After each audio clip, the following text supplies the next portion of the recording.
Welcome to Screw the Commute, the entrepreneurial podcast dedicated to getting you out of the car and into the money with your host, lifelong entrepreneur and multimillionaire, Tom Antion.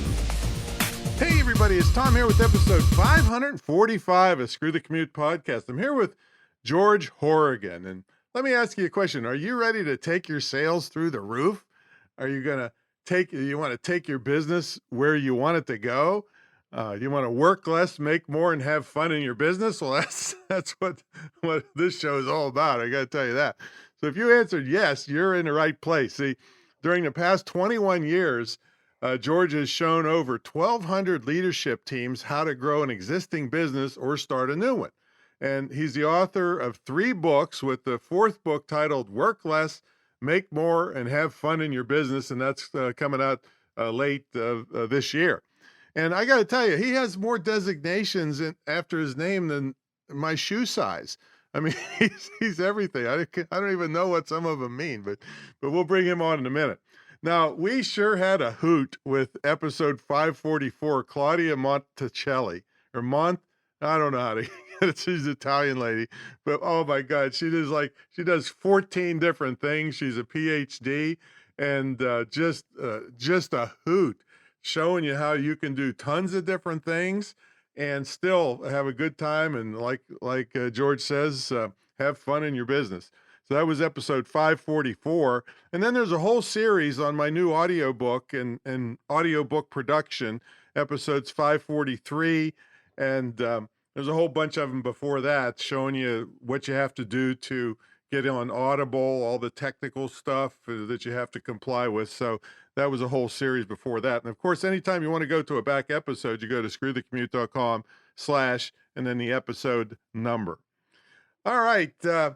How'd you like me to send you big checks or gold bullion or crypto or however you want to get the money? But if you get in my affiliate program or referral program, you can make even in excess of $5,000 for one referral and everything below that.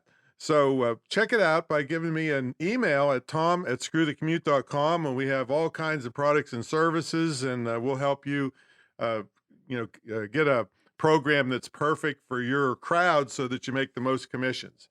How's that sound? All right, pick up a copy of our automation ebook.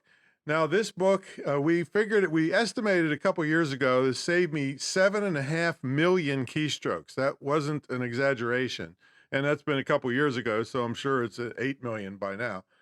And it helps you reach more customers faster, get your work done way faster with cheap and free tools that some of them are already on your computer. Nobody ever showed you how to use them. And your cell phone automation tips and tricks.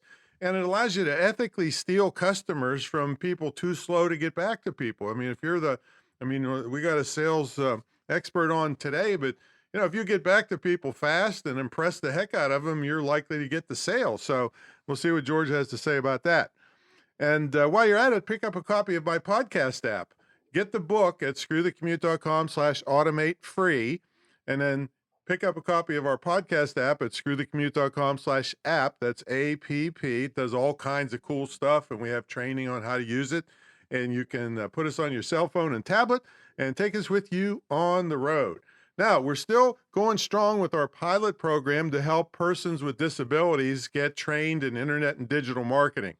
So that's our scholarship program, and we have a GoFundMe account. It's something you could really be proud to be part of. I mean, these people are so inspirational. We have 2 blind people in the program that are making videos.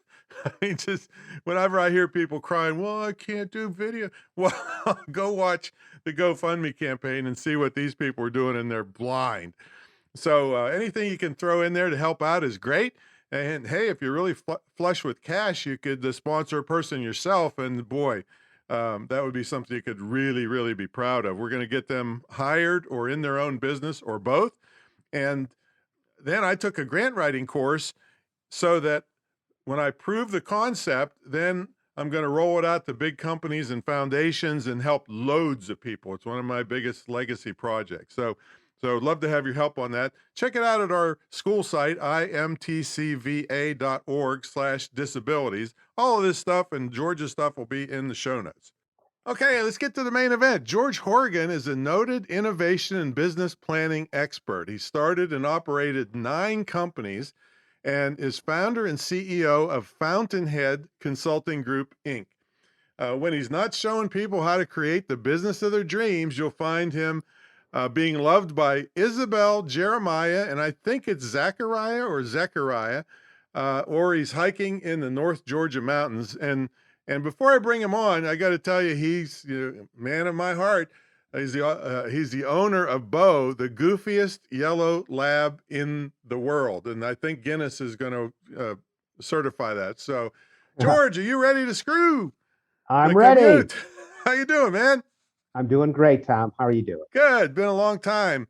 Yes, it So has. let's see, Fountainhead. Now, I'm a small business advocate, and I get a lot of people on the show that are all about bragging about how they work with Fortune 100 companies, and nobody on this show cares because doesn't help us that an executive has 52 secretaries, and we don't, like for me, I'm employee of the month every month. I got 12 pictures in my head up on a wall.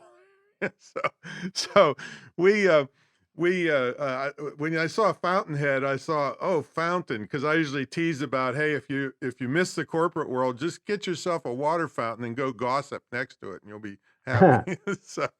So tell us about Fountainhead and your consulting group. Yeah, so Fountainhead is an innovation consulting and business planning firm, and we worked with over 1,200 companies during the past 21 years. And we provide services in 3 basic areas. Number one, using our structure of success methodology, we show people how to grow their business, take their business where they want it to go, how to quote unquote create the business of their dreams. Secondly, with our fast track innovation program, we show companies how to transform themselves through innovation. And then thirdly, with our Innovation Academy, we train the employees in those companies how to effectively innovate. And we've worked with companies across the board, manufacturers, wholesale, retail, consulting, not-for-profit, construction businesses, because the concepts are all the same. And we work with larger and smaller businesses. That's great. Now, I saw a part of your the new book coming out, The Work Less, Make More, and Have Fun in Your Business, which is what I've lived for 44 years, even before the internet came along. So how'd you come about writing the other one, the Creating a Thriving Business? And there's so many nuts and bolts you got there to help people. And Yeah. there's a lot of detail to business. And yeah, I'm me and a lot of people like me are the raw. Yes, you should be in your own business, but you still have to know the details or you're probably fail miserably. Yep, you're exactly right, Tom. So back in the 1980s, I started 4 companies. The first 2 businesses were failures, but I learned a lot from them. My third and fourth businesses which were both IT consulting businesses. I have an undergraduate degree in accounting and a master's degree in computer science. Those were both IT consulting businesses, and they were quite successful. What was the first 2? What were the first 2? The first one was a book distribution business, and the second one was a auto part for your engine that improved your gas mileage. Okay. Distribution of that. So, but I learned a lot from both of those failures. Mm-hmm. But by the time I finished that fourth business, I had developed a basic framework of how you start a new business and then grow that. So that's in the 1980s. Fast forward to 1995. In 1995, I started Horrigan and Company CPAs, which is and was a full service CPA firm. And clients came to us and said, George, we love the one-stop shopping services that you're providing in the CPA firm, but we want more. We want assistance with the business itself. And they started asking questions like, how do you start a business? How do you grow a business? How do you maximize a business's profitability? Well, the funny thing was, these were the exact same questions I had wrestled with back in the 1980s. So I took that framework I had developed, started doing additional reading and research in order to transform that framework to an actual methodology. And that methodology evolved to become what is our current structure success methodology, which is built upon our experience with over 1,200 companies during the past 17 years. So in working with our clients, these 1,200 businesses, they said, you need to get the word out to the entire world. You need to write a book on your methodology. And that's what I did. That's what Creating a Thriving Business, which covers a good part of it. The next book, my fourth book, Work Less, Make More, and Have Fun in Your Business, covers more parts of it. But everything we're going to talk about today is covered in that book, Creating a Thriving Business. Okay, now I'm looking at I don't, maybe it's called an infographic of the structure of success that's trademarked. This is your baby, right? Yep. So I see innovation, then I see structured execution, and I see strategy. How does that all work together? Yeah. So first of all, what is the structure of success? A good way to answer your question is to tell you about Roger. He was an easygoing man in his late 40s, and he had a small healthcare consulting business. And his problem was he wanted to take the business to the next level, but didn't know how to do that. And he was reading my third book, Creating a Thriving Business, and the light bulb went off, and the transformation of his enterprise began when he discovered in the section titled Creating the Business of Your Dreams that there are 5 building blocks to taking your business to the next level.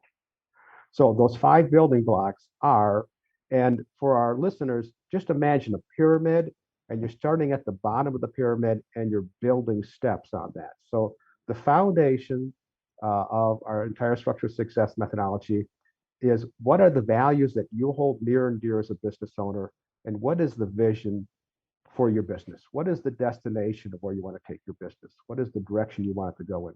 What does a successful and thriving business look like to Tom, to Bob, to Ted?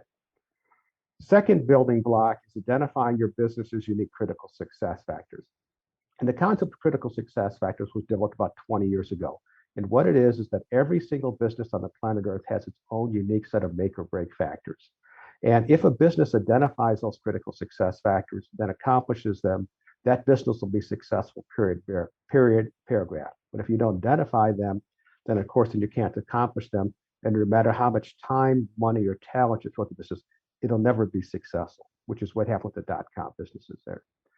Third building block, going up the pyramid here, is strategy.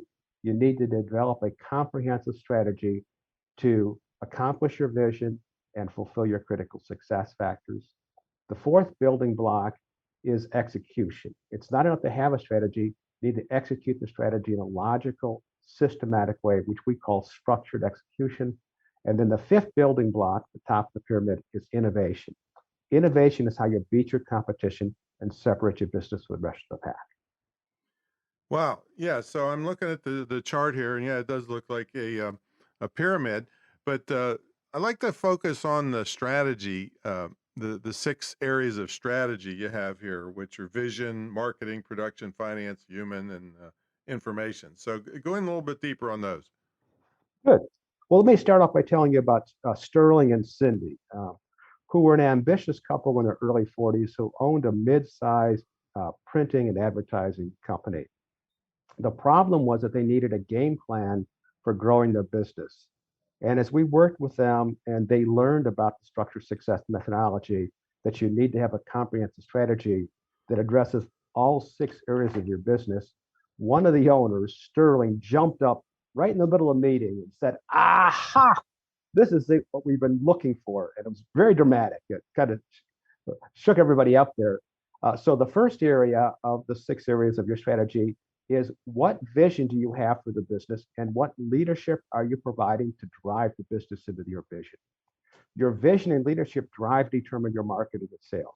What are you going to sell as a business, and how are you going to market it? Your marketing and sales drives or determines your production. How are you going to produce what you're selling and marketing? And those 3 areas are the core of the business, the foundation of the business. And when I say production, I'm not meaning production from a manufacturing standpoint. It's however you're producing your revenue. So if it's a bank, it's banking services. If it's a restaurant, it's food and beverage. The fourth area is your finance and administration area, which is a support area that supports the 3 areas that come before that. Fifth is your human assets, your personnel, your team, and that's a support area that supports the areas that come before that. And lastly is your internal information technology area, your IT area, and that supports all 5 areas that come before that.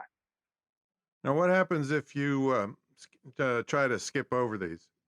Yeah. So you end up with big time trouble. Um, so can I give you an example of somebody that was wrestling with this? Clyde and Louise, who were a serious-minded couple in their mid 30s, owned a 10-person engineering company. Uh, Different company, different business than Sterling, but the same problem. How do you take the business where you want it to go? And they felt like their operation was a big earth ball. They're just pushing and shoving this engineering company, trying to get it to go certain directions, but the company wouldn't respond. Um, when they came to realize that there were six separate and distinct areas of their business that need to be addressed separately, but still cohesively, it totally changed their company. So how we address this is we developed a formula for each one of these six areas. So there's a separate formula for marketing and sales, separate area for production, one for finance administration, et cetera, et cetera. And depending upon the area, each formula has between 4 and 7 elements. So for instance, marketing and sales has 7 elements. And if you address all 7 areas, you'll be hitting on all 8 cylinders of your marketing and sales. Production has 5 elements. You'll be hitting on all 8 cylinders if you do all 5 of those correctly. So what we do and what the book describes is you do a SWOT analysis of each one of the 6 areas of your business based upon the formula, and that identifies your strengths, your weaknesses, your opportunities and threats in each of the 6 areas. Restate that because I was going to say, tell them what a SWOT analysis is. Okay, so SWOT looks at your strengths, weaknesses, opportunities that your business has, and threats to the business. And the formula identifies each of the elements that are necessary in marketing and sales, in production, in finance administration, in human assets, information technology, vision leadership. So by using the formula and then doing that SWOT analysis, you'll see specifically what things that you need to improve, what things you need to do better, what things you need to physically document, you're carrying around in your head, but they haven't been documented. I know what my point of view is, but what do you think some of the biggest mistakes are in business nowadays? The biggest problem is people wrestle with how do all the parts of my company fit together to get the business I want. The truth of the matter is a business is like an intricate jigsaw puzzle. Um, and how do you get all these pieces so they fit together to take the business from where it's at to where they want to go? Because that's the big thing. Almost every business owner says to themselves, this is the business I have. That's the business I want. So I'm pointing out in space here. And how do I take my business from here to there? So does this sound familiar to you, Tom? People look around and they see other people blowing the doors off their revenue and they say, what am I missing? Mm-hmm. Or they see other people taking their profits through the roof while the business owner sits and relaxes at the beach. And you say to myself, what do they know that I don't know? And I want to find out now. And haven't you seen people struggle with how to put all the pieces of their business together, Tom? Yeah, I tell them, it's like a jigsaw puzzle, but they don't have the box to see what the Yeah, whole picture looks like. exactly. And I'm the box, Yeah, you're the box. yeah. So the neat thing about our structured success methodology is it's very graphical, and the company leadership can very easily see how all the pieces of their enterprise is supposed to fit together. So a good example of that is Amber and Jay, who had a 40-person dog boarding, grooming, and training facility. And the problem was that everyone was going in a different direction. The groomers thought the company should be this. The people working the boarding area thought it should be this. The people in the training thought it should be this. And the company was just falling And the apart. dogs thought it was some other thing. Oh, yeah. The dogs loved it because it's like, okay. But as we worked with them, once they understood how this business is supposed to fit together, they were able to pull all the pieces of their enterprise together properly. And as part of this, one of the key things that they did was that vision. Remember, I shared that the vision is the foundation. Mm-hmm. We developed a vision, and then they shared that with each one of their employees regularly. And what it did is got the people that wanted to go in one direction or another direction or third direction, all on the same page. And that's a great thing for your listeners to do regularly, is to share their vision with their employees so the employees know where you're trying to take your company. And that begins the process of getting your employees fully engaged and on board with your organization. Well, And, even if they're only even if they have the right vision and everybody's aligned, you still got to sell things, don't you? yep, yep. Yeah, as you said, sales is so key. It's the lifeblood of that organization. So really the core question in sales is, how do you convince people to buy what you're selling, what you're trying to sell? And the good news is you can get new customers and the sales you want. But first, you have to understand why people make purchase decisions. So, Tom, let me ask you a question. Why do you think people make purchase decisions? For Why my do you think they, company or in general? in general, why do you think people buy products and services? Anything, Sometimes it's need, sometimes it's emotion. okay? You're exactly right on both things, okay? Most people think of wants and needs. That's why people make purchase decisions. But the studies show that people make purchase decisions based upon their perception that your product or service will enable them to reach their short-term or long-term goals. So each one of us has this loop running in our head. We walk into a convenience store and we say, okay, what do I need? What's my short-term? What's my long-term goal for being here? You go to the grocery store, that loop is running in your mind, et cetera, et cetera. So how do you understand what your customers' short-term and long-term goals are as they relate to your product? You can do that by asking questions like, why is your product important to your customer? What is the true need of your customer? What is the true benefit of your product to your customer? When I say product/service there. And the true need looks at it from the customer standpoint. What is the true benefit is looking at it from your standpoint. Another question to ask, what is the win your product is providing to your customer? Yeah, you want to write all these down, folks, and we'll have them also in the show notes, because these are critical things he's telling you right now. And this next one is really the best one, okay? You provide your product so that, and you fill in the blank, okay? So that your customer will do X. Um, and Tom, don't you agree that it's so important to get into the mind of your customer? Well, it's absolutely important, but see, I'm kind of blown away here. I thought people bought from me because of my boyish good looks, Oh, but I'm sure that's apparently true. not. That's true there. So, So, and when you watch TV, they've got this down to a T. So you see that SUV commercial, and it shows that person going through the Rockies off road, or that person going through the desert. And the image is, if you buy this SUV, you're going to be a trailblazer. You're going to be doing all these exciting things. In reality, that SUV will only go to the soccer practice and back. Um, right. or the beer commercials. Okay. If you buy our beer, you're going to have all these friends, you're going to have parties, you're going to have all this life.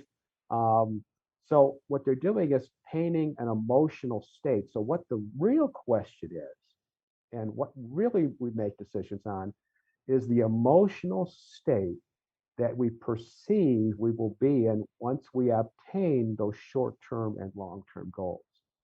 So, it's the emotional state that we perceive that we will be in once we achieve those goals. That's what they're selling in SUV. So how do you ascertain that emotional state? So questions like this you can ask. What would your life look like if? How would it affect you if? In what ways would it impact your life if? How would it change your life if? Can you imagine if? And you let them fill in a blank. Well, if you teach people all this stuff, how are we going to stand out from the crowd? Ah, Everybody's going to yeah. know the same stuff. Yeah.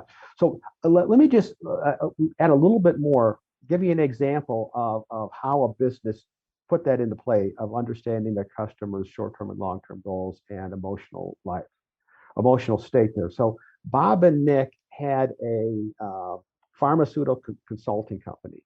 And one thing as we worked with them, what they did is they wrote down three of their customers' short-term and one of their customers' long-term goals and the emotional state that they perceived the customer would be in if they achieved those goals. And then they built their marketing and sales around those goals. And your audience can do the same thing. And how you do that is you think about your customer and write down three of their short-term and one long-term goals and the emotional state you think that they perceive they're going to be in when they achieve those goals. And that transformed Bob and Nick's company and will transform your company by giving you the insights, the things that you'll be able to tug on their heart in that sales process. All right. Now, one thing people always wonder about is how do I get repeat sales? Yeah. So, well, you ask a question about standing out from others. So, first thing is you've got to understand your customer's goals and the emotional desires. But once you do that, there's a number of things that you can do to create killer products and services. And to do that, you have to develop your quote unquote the attractiveness of your solution. Attractiveness of your solution. So, in the chapter on marketing, I talk about this because it's so key. Tom, haven't you seen situations where people struggle with differentiating their product from their Yeah. competition? Yeah. That's what I'm talking about. Yeah. They're Yeah, just one of the run of the mill. yeah, you're just the same as everybody else here. So, one of the things that you can do to improve your differentiation and how attractive your product is your delivery time or convenience. So, let me share a story about one of our clients who did that. So, Sam owned a mortgage company, and when you think of a mortgage company, that's as generic as possible. Okay. The only thing that separates one mortgage company from another mortgage company is the interest rate that they charge. And Sam knew that. So as we worked with them, what Sam did to differentiate their company was he completely automated and streamlined the processing of their mortgages. And so people said this was such an incredible experience. They ended up telling their friends about it, et cetera, et cetera. So how can you do this? What you do is you go throughout your company and you look for ways that you can decrease the time that it takes to deliver your product or how to make your business more convenient to deal with. Sounds good to me. Which is what we live around here. Like I was just saying in the automation book we put out, we're fast. We take care, just nobody can believe how fast I get back to them when they call. So that's one way that we stand out. But Yeah, let's get back to absolutely. the repeat business because, it's the repeat business is by most sales uh, studies have shown that it's way, way cheaper for you and more profitable to get repeat customers than to get a new customer. And you hit the nail on the head, Tom. So we trademarked a concept called creating experiences worth repeating. Once again, creating experiences worth repeating. So what that is creating an experience that is so good you can't wait to do it again. And I talk about this concept in the chapter on marketing and sales and related areas. So let me ask a question, Tom, of you. When was the last time you got what you wanted, but the entire experience was something that you didn't want to repeat? Today. Okay. Almost every day. Some of these Ah, big companies, I put a video out called Verizon are idiots. And okay. it's not the people that come at work at the house. They're pretty good technicians. It's just all the other pencil pushing executives that are clueless and nobody knows what's going on. That one person says one thing, they swear they'll call you back, they don't. I mean, it just goes on and on. The Century Link. I know my girlfriend is going through. They just lie to you. They say, "Oh, it's fixed." Well, it doesn't work. How could it be fixed? They say, "Oh, it's fixed." So yeah, it's totally. Most of these companies are just clueless about the customer experience. Exactly. So let me give you an example of how one of our clients nailed it. So we've worked with several HVAC companies, heating, Hmm. ventilation, air conditioning companies there. Yep. I live in Atlanta, Georgia, and during the summer it gets quite hot here. A couple years ago, we had a summer that was very, very hot, up in the upper 90s, over 100, and a number of people's air conditioning systems failed. So this elderly gentleman's system failed. He called one of our clients. Our clients came out, and this is the middle of the hot summer afternoon, 95 degrees, and they're looking at the air conditioning system. And the salesperson's just finishing writing up the order. And all of a sudden, the next door neighbor, another elderly man in his 80s, comes running across the street and says, "You need to buy from the people I bought my system from." And the salesman's heart just sank. He said, "Oh, I had this order almost completely written up."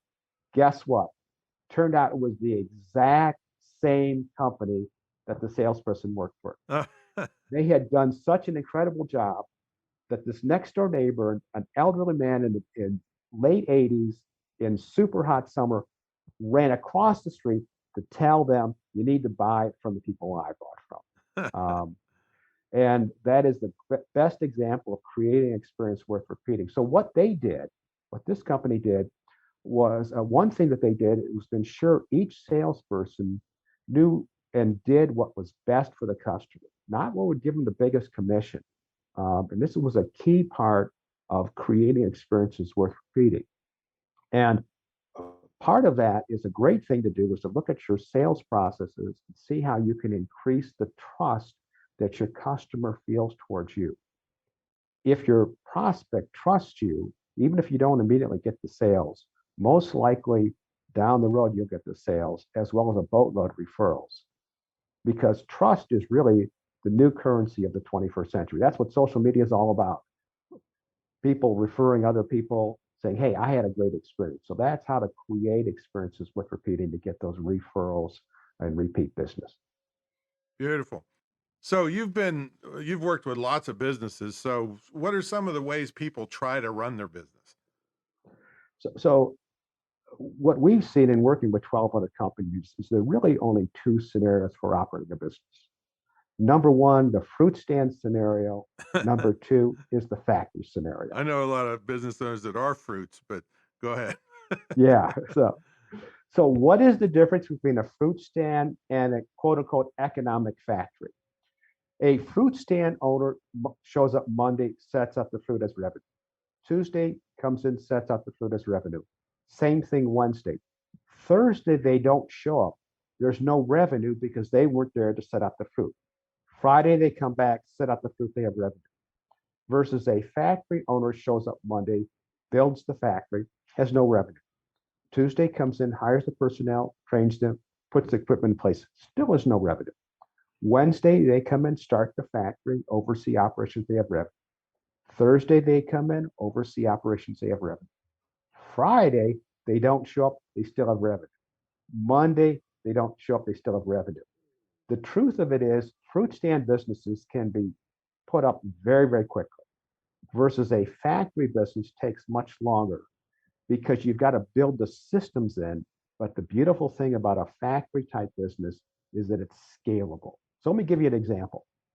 So John had a small marketing company and he was working by himself, fruit stand to the T. Okay. Um, and he realized that he was trapped doing just busy things that kept him from doing the most important things in his company because it was just him. Okay. So what he did is he brought his three adult children into the company to free them up. And as we worked with them to get their systems in place, what it did, it transformed the business. Uh, they grew and grew and grew, and now they're a 12-person company, and they deal with Fortune 1000 businesses. It transformed the business completely because they moved from that fruit stand model to that economic factory. And the economic factory, the three keys that it has is that it's been fully systematized. Number two, it's scalable. And number three, it's not overly dependent upon the business owner. So the key thing to hear is to look at how you can systematize your business and how you can delegate things so you can take your business to the next level. So what kind of companies are good for your kind of help? Yeah, so there are really four categories that we work with as far as businesses. Number one is somebody who has a good business but realizes they're sitting on a gold mine of opportunity and want to take the business to the next level to achieve its full potential. We love clients like that. That's exactly what John was in my example a second ago. Second category is people that are frustrated with their business. They're just saying, hey, how does this thing supposed to fit together? Like the engineering company we're chatting about. Um, Third is somebody starting a business. We have worked with over 400 startup businesses and have had some dramatic results.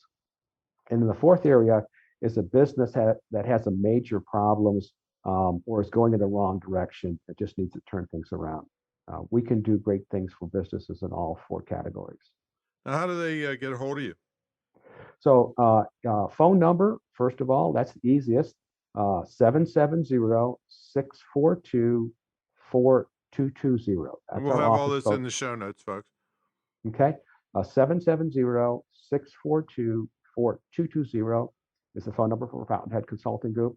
And then my email address is george.horrigan, that's HORRIGAN,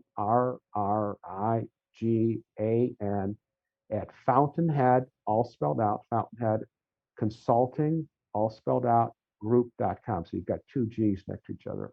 And our website, of course, is fountainheadconsultinggroup.com. Tons of information out there, everything we've chatted about. Can they get the book is, there, or where can they get the the book? the best place to get the book is at your local bookstore, number one, and number two is Amazon. And that's Creating a Thriving Business is the one that's out Creating a right now. Thriving Business. Yeah. And then the fourth book will be out late this year, and that's Work Less, Make More, and Have Fun in your business. But everything we chatted about today is covered in detail in Creating a Thriving Business. So we can, through our book, help people. And then number two is we work with clients all across the United States, businesses. We can work in a consulting manner to help them grow their businesses, take it where they want to go. All right, let us know when the new book's coming out too, so we can have you back and talk about it. Absolutely. All right, so thanks so much for coming on, George. Appreciate it. It's been my pleasure, Tom. Great tips, folks. Hope you took a lot of notes, and we'll have it recapped in the show notes for this episode because, like I said, yeah, I'm all raw about being in business since I've never had a job, right? But there's a lot of details, and George is the kind of guy that lays them out for you. I'm the more of the big picture guy, and you get his stuff. Like I said, had a chance to see a preview of the new book coming out, and boy, is it packed full of stuff just like the one we're talking about today. All right, so we'll catch everybody on the next episode. See you later.